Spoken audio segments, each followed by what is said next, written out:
So guys welcome back and today हम जिस movie को एक्सप्लेन करने वाले हैं उस मूवी का नाम है सैयारा, जो कि हाल ही में रिलीज हुई है। तो चलो बिना किसी देरी के इस मूवी को एक्सप्लेन करते हैं। तो मूवी शुरू होती है और मूवी की शुरुआत में हम बाड़ी को देखते हैं जो कि एक कोर्ट में खड़ी होती है। तभी उसका मंगेतर यानी महेश का कॉल आता है जो कि उसको बोलता है कि उसके बॉस ने किसी अर्जेंट काम के लिए उसको लंदन भेजने का डिसाइड किया है, इसीलिए वो आज नहीं आ पाएगा। जिस पर वाणी बोलती है कि अगर तुमने मुझे ये बात पहले बता दी होती तो मैं इस टाइम को शेड्यूल कर देती और हम अपनी शादी बाद में कर लेते, लेकिन चलो ठीक है, अब तुम आगे कब आओगे तो उस टाइम में अपनी शादी हम फिक्स कर लेंगे। अब महेश कुछ देर तक चुप होता है जिसके बाद वो बोलता है कि कभी नहीं, मैं वापस कभी भी नहीं आने वाला हूँ क्योंकि मैं परमानेंट लंदन में शिफ्ट हो रहा हूँ अपनी बॉस की बेटी के साथ, क्योंकि उसके साथ मेरी एंगेजमेंट फिक्स हो गई है और अब मैं वापस कभी भी नहीं आने वाला हूँ। अब ये चीज सुनकर वानी के होश उड़ जाते हैं। इतने में महेश फोन को कट कर देता है और कोर्ट के बाहर वानी की पूरी फैमिली भी आई हुई थी और उसके बहुत सारे दोस्त वगैरह भी यहाँ पर खड़े हुए थे। अब वानी की माँ को इन सभी चीजों के बारे में पता चलता है तो वो बिल्कुल ही शॉक्ड हो जाती हैं और इधर वानी बेहोश हो जाती है। अब इसके बाद यहाँ से सीन शिफ्ट होता है 6 महीने बाद, जहाँ पर वानी का प्यार वगैरह से भरोसा उठ चुका था और उसने डिसाइड किया था कि वो पूरी जिंदगी अकेले ही रहेगी। लेकिन वानी को लिखना बहुत ही पसंद था और वो अपने थॉट्स वगैरह को लिखती थी, यानी गाने वगैरह को वो लिखा करती थी जो कि उसको बहुत ही पसंद था। अब ऐसे ही कुछ टाइम बीत जाते हैं और वानी भी अपनी लाइफ में ठीक ठाक रह रही थी, लेकिन अभी भी वो काफी परेशान रहती थी और महेश की उसको काफी याद आती थी। जिस पर उसकी फैमिली ने उसको कंसर्न किया कि उसको अब जॉब करना चाहिए जिससे कि उसका ध्यान भटकेगा और थोड़ा वो बहल जाएगी। अब उसको भी इन सब चीजों की जरूरत थी, इसीलिए वो जर्नलिज्म के लिए कहीं पर जाती है जहाँ पर वो इंटरव्यू देने वाली थी।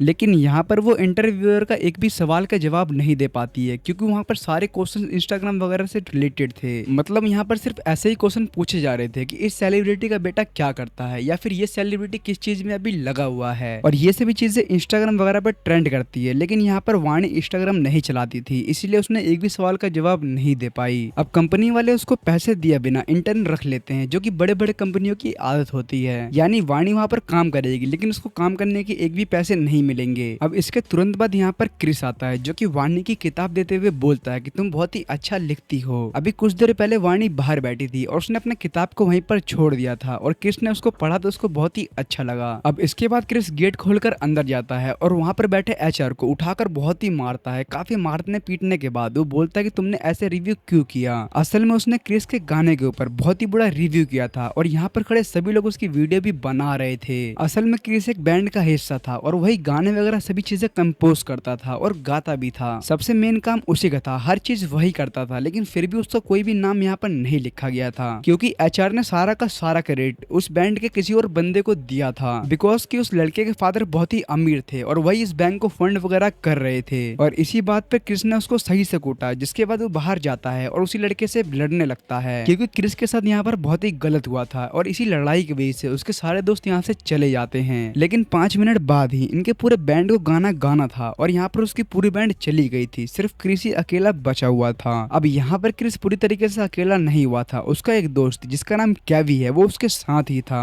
अब क्रिस यहाँ पर अकेले ही गाना गाना शुरू करता है और वो बहुत ही अच्छा गा रहा था। यहाँ पर खड़े हर एक आदमी उसके ऊपर ताली बजा रहा था क्योंकि वो अकेला ही गाना को गा रहा था और सभी चीजें कर भी रहा था। अब यहाँ पर एक बहुत ही बड़ी प्रॉब्लम ये थी कि इनके पास कोई स्पॉन्सर नहीं था, इसीलिए केवी कोई जुगाड़ लगाता है और एक बहुत ही बड़े हिप हॉप आर्टिस्ट को पकड़ता है जिसका नाम प्रिंस है और वो किसी बंदे के साथ कोलैबोरेट करना चाहता है जो कि बहुत ही अच्छा गाता हो, इसीलिए उसने क्रिस को चुना है। लेकिन यहाँ पर उसका मैनेजर आता है और अब यहाँ पर उसका मैनेजर आता है और बोलता है कि अंदर काफी भीड़ है और काफी लोग वहाँ पर खड़े हुए हैं, तुम्हें अगले दिन जाकर प्रिंस के साथ गाना गाना है और हम इसके बदले तुम्हें कुछ पैसा दे देंगे और यहाँ पर ज्यादा काम तुम्हारा होगा नहीं। जिस पर क्रिस बोलता है कि मुझे ये मंजूर नहीं है क्योंकि जब प्रिंस और क्रिस दोनों आधा आधा गाना गाएंगे तो यहाँ पर आधा आधा दोनों को फंडिंग मिलनी चाहिए और हर एक social media platform, IP rights और बहुत सारी चीजें जो होती हैं उसको सब में 50-50 चाहिए रहेगा। लेकिन जाहिर सी बात है क्रिस बहुत ही छोटा आर्टिस्ट है, इसीलिए मैनेजर बोलता है कि ठीक है, मैं तुम्हें सोच कर बताऊंगा कि आखिर तुम्हें हम अपने साथ रखेंगे या फिर नहीं रखेंगे। वैसे भी हमारे लिस्ट में बहुत सारे लोग हैं। अब यहाँ से क्रिस बाहर निकलता है तो वो देखता है कि बाहर वाणी खड़ी है जो कि प्रिंस का इंटरव्यू लेने यहाँ पर आई थी, लेकिन यहाँ का मैनेजर कहता है कि 2 महीने का शेड्यूल है और इसके बाद ही तुम आ सकती हो। अब मैनेजर से बात करने से पहले वाणी ने अपनी बुक को क्रिस को दे दिया था और क्रिस ने उसकी बुक को खोलकर 2-3 लाइंस को पढ़ लिया था। अब जैसे ही प्रिंस 2-3 लाइन को अपने गिटार के साथ बजाता है तो वहाँ पे खड़े सभी लोगों को गाना बहुत ही ज्यादा पसंद आता है। अब क्रिस ने जो भी 2-4 लाइंस को गाया था उस नोटबुक के अंदर उतना ही लिखा हुआ था, बाकी बाकी के सारे पेजेस फटे हुए थे। फिर वानी अपने कंपनी में जाती है और वहाँ पर बोलती है कि उसको क्रिस कपूर के साथ एक गाना को कंपोज करना है, लेकिन इस बात से एचआर बिल्कुल भी सहमत नहीं था, पर कंपनी वाले राजी थे क्योंकि हमेशा वो अपना प्रॉफिट देखते हैं। जिसके बाद वो क्रिस के पास आती है और स्टूडियो के अंदर अपने लिरिक्स को लिखने की काफी कोशिश करती है, पर उसको कुछ भी याद नहीं आ रहा था बिकॉज ऑफ उसके डिप्रेशन के वजह से। जिसके बाद वो बहुत ही ज्यादा परेशान हो जाती है और साथ में यहाँ पर क्रिस और सभी लोग भी परेशान हो जाते हैं। अब वानी बोलती है कि उसको खुली हवा चाहिए, खुशियां चाहिए, ताकि वो कुछ सोचकर लिख सके, जो कि यहाँ पर बिल्कुल भी नहीं हो रहा है। अब इसके बाद क्रिस उसको बाहर लेकर जाता है जहाँ पर वो क्रिकेट ग्राउंड में बैठकर आराम से अपनी प्रैक्टिस करता है और कहता है कि जब भी मुझे मोटिवेशन की जरूरत होती है तो मैं यहाँ पर आकर अपने आप को विराट कोहली समझता हूँ। और फिर मैं यहाँ पर इंडिया और पाकिस्तान के इस वाले मैच की याद करता हूँ जहाँ पर विराट कोहली को लास्ट बॉल पर छक्का चाहिए था, जिससे कि मुझे काफी मोटिवेशन मिलती है और मैं काफी अच्छे तरीके से सोच पाता हूँ। अभी ये बात वाणी को बहुत ही अच्छी लगती है और वाणी इससे काफी प्रभावित भी होती है। जिसके बाद वो गाना लिखना चालू करती है और धीरे धीरे गाना भी पूरा हो जाता है। लेकिन इधर प्रिंस को लगता है कि इस गाने में तो रैप की जरूरत है क्योंकि इस गाने में पूरी की पूरी लिरिक्स थी, इसीलिए वाणी के पास जाता है और इस सॉन्ग को पूरा बदलने की ट्राई करता है ताकि वो इसके अंदर रैप डाल सके। लेकिन गाना पहले ही बहुत ही अच्छा बना हुआ था, जिसके बाद वाणी को पता चलता है कि आखिर ऐसा क्यों कर रहा है, क्योंकि असल में क्रिस के डैड एक बहुत ही बड़े दारूबाज हैं और वो काफी दारू वगैरह को पीते हैं, इसीलिए क्रिस को बहुत ही बुरा लगता है। लेकिन उसके डैड पैसों के अलावा किसी भी चीज को नहीं मानते हैं, उन्हें सिर्फ पैसे से ही मतलब है, जिसको सुनकर वाणी बोलती है। फिर क्रिस बताता है कि उसकी माँ की मौत के बाद से उसके डैड इस तरीके से बन चुके हैं। अब वाणी उस पर सुझाव देती है कि तुम्हें अपने फादर को रिहैब सेंटर में भेज देना चाहिए, जिससे कि वो जल्द से जल्द ठीक हो जाएंगे। लेकिन अब जैसे ही रिहैब सेंटर में बात करने जाते हैं तो वहां पर इनको पता चलता है कि उसके डैड को ठीक करने में इनको 9 लाख का खर्चा आएगा। अब क्रिस वाणी से मिलने के बाद बहुत ही ज्यादा बदल चुका था। वो प्रिंस के मैनेजर के पास जाता है और कहता है कि मुझे सिर्फ 9 लाख रुपए चाहिए, मेरे को किसी भी तरीके की कॉपीराइट ना ही किसी भी तरीके का फंडिंग चाहिए, इसमें सभी चीजें आपकी रहेगी, आईपी वगैरह सभी चीजें। तो अब इस पे उसका मैनेजर राजी हो जाता है और उसको 9 लाख रुपए मिल जाते हैं। इधर ये धीरे धीरे अपने गाने को भी पूरा कर लेते हैं और अब क्रिस के फादर को भी रिहैब सेंटर में भेज दिया जाता है। जिसके बाद हम देखते हैं कि प्रिंस के कॉन्सर्ट के लिए इनको 2 फ्री टिकट्स मिलती हैं, लेकिन उसके अंदर क्रिस या फिर रानी का कोई भी नाम नहीं होता है। यहाँ तक कि उनको कोई भी छोटा मोटा क्रेडिट भी नहीं दिया गया था, इससे दोनों बहुत ही उदास होते हैं। लेकिन फिर भी ये कॉन्सर्ट में जाते हैं और वहाँ पर धीरे धीरे एक दूसरे के करीब आ जाते हैं। अब यहाँ से इन दोनों की लव स्टोरी चालू हो जाती है। अब क्रिस वापस से अपने क्रू के पास जाता है क्योंकि उसको गाना बनाने के लिए लिरिक्स राइटर और बहुत सारी चीजों की जरूरत थी, क्योंकि वो अकेला इन सभी चीजों को मैनेज नहीं कर सकता था। इसीलिए वो अपने ग्रुप के पास वापस जाता है और उन सभी से माफी वगैरह मांगकर यहाँ पर उसको वाणी के बारे में सभी को बताता है कि वाणी हमारे साथ है, जो कि बहुत ही अच्छे गाने को लिखती है। अब यहाँ पर ये सब मिलकर एक और गाने को बनाते हैं जो कि 3 दिन के अंदर ही 3 मिलियन व्यूज के साथ ट्रेंडिंग में चला जाता है। ये पहले भी गाना लिखते थे लेकिन इतना फेम आज से पहले इनको कभी भी नहीं मिला। अब इसके बाद वाणी और क्रिस एक दूसरे के और भी ज्यादा करीब आ जाते हैं। जिसके बाद क्रिस वाणी को उसके घर पर छोड़ने के लिए जाता है, लेकिन इन्हें वाणी के पेरेंट्स देख लेते हैं और वाणी के पेरेंट्स क्रिस को बहुत ही आवारा मानते थे। इसीलिए वाणी को समझाते हैं कि इससे पहले भी तुमने प्यार किया था जो कि तुम्हें छोड़कर चला गया और उस ट्रॉमा से तुम अभी तक बाहर नहीं निकल पाई हो और वही गलती तुम अब दोबारा भी कर रही हो। अब ये सभी चीजों को सुनकर वाणी को बहुत ही स्ट्रेस होता है और वो यहीं पर बेहोश हो जाती है। अब अगले दिन क्रिस वाणी का वेट कर रहा होता है, तभी उसकी मम्मी क्रिस के पास पहुंच जाती है और बोलती है कि अगर तुम्हें मेरी बेटी के साथ रहना है तो तुम्हें उससे पहले शादी करनी पड़ेगी, नहीं तो तुम मेरी बेटी को परेशान मत करो और उसकी लाइफ से निकल जाओ। अब क्रिस वाणी के पास जाता है और उसे डायरेक्टली शादी के लिए पूछ लेता है, जिस पर वाणी बहुत ही हंसने लगती है और कहती है कि काफी रिस्पॉन्सिबिलिटी वाला काम है जो कि तुमसे नहीं हो पाएगा। अब क्रिस भी यहाँ पर हंसता है और ये दोनों काफी बातें करते हैं। अब क्रिस को अपने गाने को प्रमोशन करने के लिए गोवा जाना था। अब जैसे ये गोवा जाते हैं वैसे उसके बीच में काफी सारे फैंस यहाँ पर आ जाते हैं जो कि उसकी ट्रक को रोक लेते हैं, आई मीन बस को रोक लेते हैं, जो कि यहाँ पर बहुत ही ज्यादा भीड़ थी क्योंकि वो गोवा में पहले ही फेमस हो चुका था। इधर वाणी डॉक्टर से मिलने के लिए डॉक्टर के पास पहुंचती है, जहाँ पर डॉक्टर बताती है कि तुम्हें कोई भी तरीके की बीमारी नहीं है और तुम बिल्कुल ही ठीक हो, जिससे कि वाणी बहुत ही खुश होती है। तभी डॉक्टर उससे पूछती है कि आज की डेट क्या है और यहाँ पर वाणी बिल्कुल ही कंफ्यूज हो जाती है, उसको आज की डेट याद ही नहीं थी, यहाँ तक कि उसको महीना भी नहीं पता था।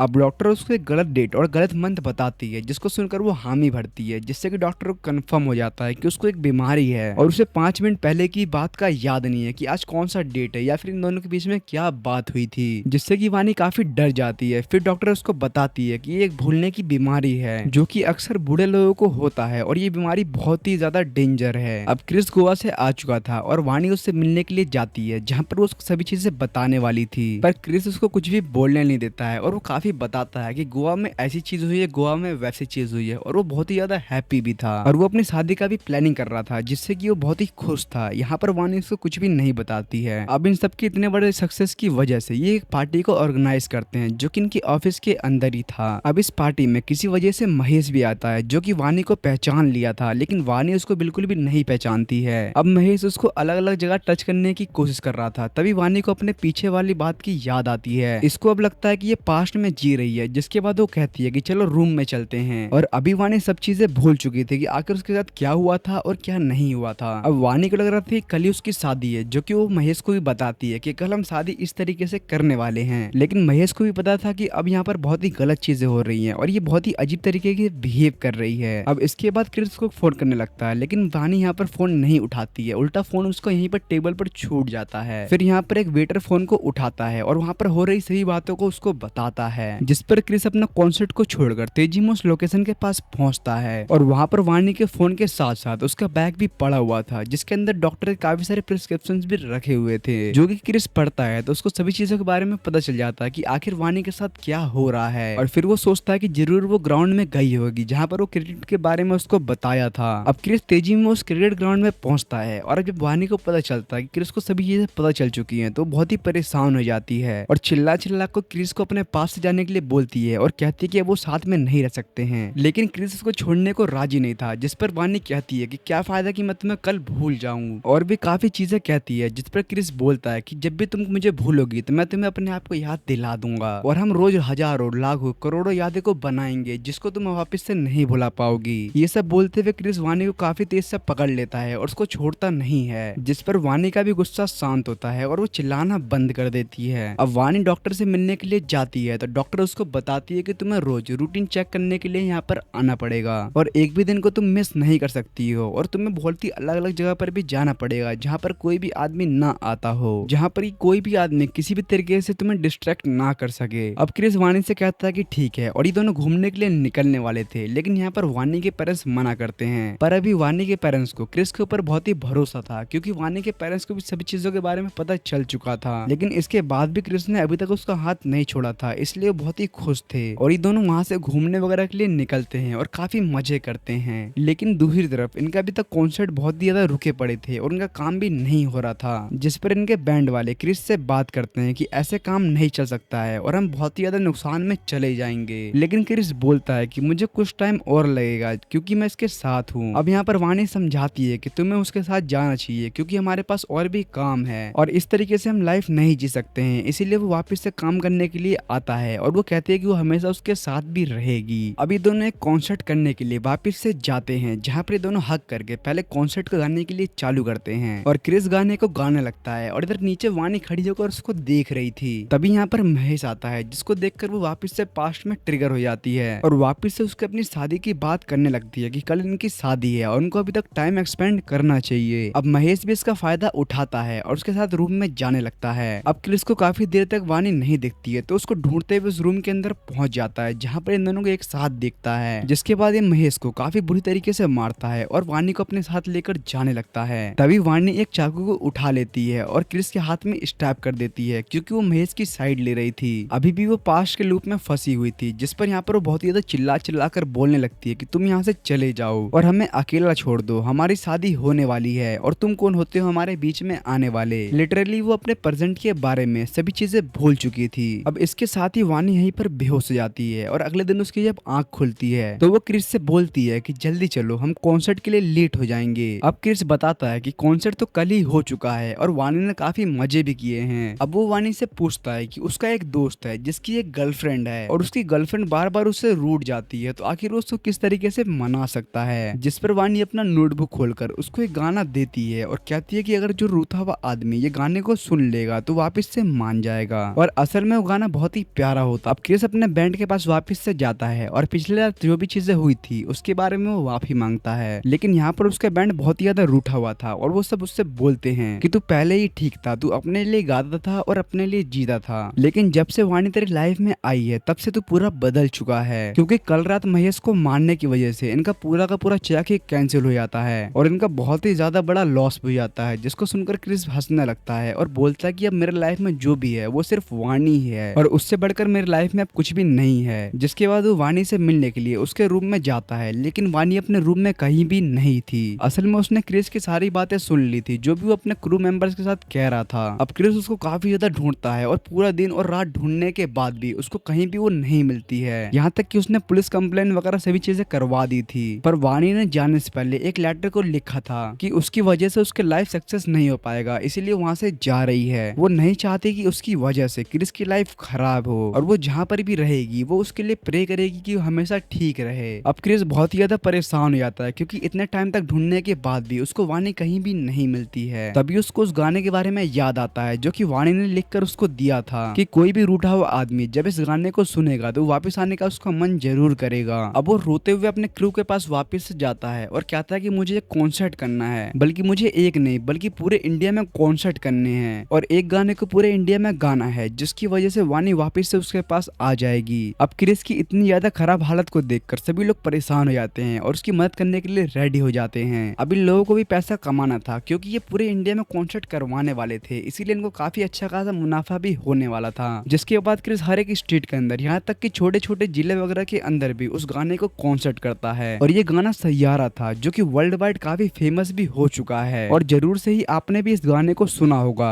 ये गाना हर एक जगह पर बज रहा था और काफी ज्यादा इसके रील्स वगैरह भी वायरल हो रहे थे। तभी क्रिस को एक रील के अंदर वानी दिखती है जो कि जम्मू कश्मीर के अंदर थी, और क्रिस उसको ढूंढने के लिए जम्मू कश्मीर चला जाता है और उसको काफी ज्यादा ढूंढता है। अब एकदम से क्रिस को वानी दिखती है जो कि एक बेंच पर बैठी हुई थी। क्रिस वानी के पास जाता है और बोलता है कि आखिरकार मैंने तुम्हें ढूंढ लिया, और पास्ट के बारे में उसको काफी सारी चीजें बताता है जो कि वानी को पहले से ही याद था। लेकिन वानी बोलती है कि तुम इतने ज्यादा पॉपुलर हो चुके हो और अब तुम्हें मेरी जरूरत नहीं है, और मैं तुम्हें हमेशा भूल जाती हूँ, यहाँ तक कि मैं 5 मिनट बाद भी इस बात को भी भूल जाऊंगी। लेकिन क्रिस बोलता है कि तुम अगर एक याद भूलोगी तो मैं वहीं पर 100 यादें दोबारा से बना दूंगा। मैं फिर से यादों को बनाने के लिए यहाँ पर आ गया। अब वो काफी वानी को मनाता है और यहाँ पर वानी भी उससे मान जाती है। अब वो वानी के साथ एक कॉन्सर्ट करता है ताकि उसको लाइफ टाइम याद रहे कि इनके साथ एक कॉन्सर्ट भी हुआ था और वो कभी भी क्रिस को ना भूल सके। लेकिन अब टाइम के साथ साथ धीरे धीरे वो क्रिस को भूलने लगती है, और इसी के साथ इस मूवी का हैप्पी एंडिंग या फिर बैड एंडिंग नहीं बल्कि इस मूवी का एक अलग ही एंडिंग खत्म हो जाता है। मतलब इस मूवी का एक इमोशनल एंडिंग खत्म हो जाता है। तो अगर आपको ये एक्सप्लेनेशन अच्छा लगा हो तो आप वीडियो को लाइक करके चैनल को सब्सक्राइब कर सकते हैं। और क्या आपने इस मूवी को देखा है या फिर आप इस मूवी को देखना चाहते हो, कमेंट करके हमें जरूर से बताना। Thanks for watching.